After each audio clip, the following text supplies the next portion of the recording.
আমি মোহাম্মদ সরকার ভুয়া টিভি থেকে লাইভ দেখাচ্ছি। আপনারা দেখতে পাচ্ছেন বৈশাখী মেলার কি পরিস্থিতি। তাহলে বৈশাখী মেলা শুরু হইলো, তাহলে বৈশাখী মেলা থেকে ঘুরে গিয়া বৈশাখী মেলা শুরু হচ্ছে। বলতে না বলতেই এই ক্যামেরাম্যান এই দেখেন, বলতে না বলতেই কামল চলে আসছে। এই যে ভাই, আপনারা যে পয়লা বৈশাখে যাচ্ছেন, আপনাদের অনুভূতি কি? আরে ভাই একটু বলে যান না, এই আপা একটু বলেন না আপনার অনুভূতি কি? আরে পয়লা বৈশাখে আসছেন, একটু বলে যান না আপনার অনুভূতি কি? এই যে দর্শক আপনারা দেখতে পারলেন, তারা তো আমাদের কোনো পাত্তাই দিল না, তারা একদম কাপড় নিয়ে ঘুরছে। হাই রে ভাই, এই বয়সে দেখছেন বৈশাখী মেলার কি পরিস্থিতি। এই আপনারা আমাদের লাইভের সাথে থাকেন, আমরা আরো দেখাচ্ছি করে করে। এই দেখেন, বলতে না বলতে আর একজন সিঙ্গেল আসছে। আরে ভাই আপনার অনুভূতি কি মেলা একটু বলেন।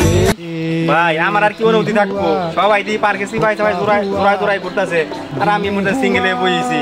আর কি করার আছে, বাকিটুকু বুঝতে নয়। এই যে দেখতে পারলেন গাইস, সিঙ্গেলের কি বেদনা।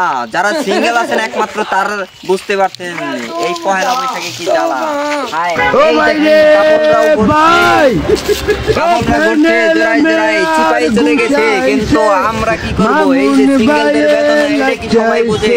তাই বলতেছি সবাই একটা করে এই বৈশাখী মেলায় গার্লফ্রেন্ড দরকার ছিল। তাই বলতেছি যারা সিঙ্গেল আছেন তারা একটা সুর তুলেন। সিঙ্গেল লাইফ আর চলবে না, চলবে না। গার্লফ্রেন্ড লাগবে লাগবে, একদমই আমাদের গার্লফ্রেন্ড লাগবে।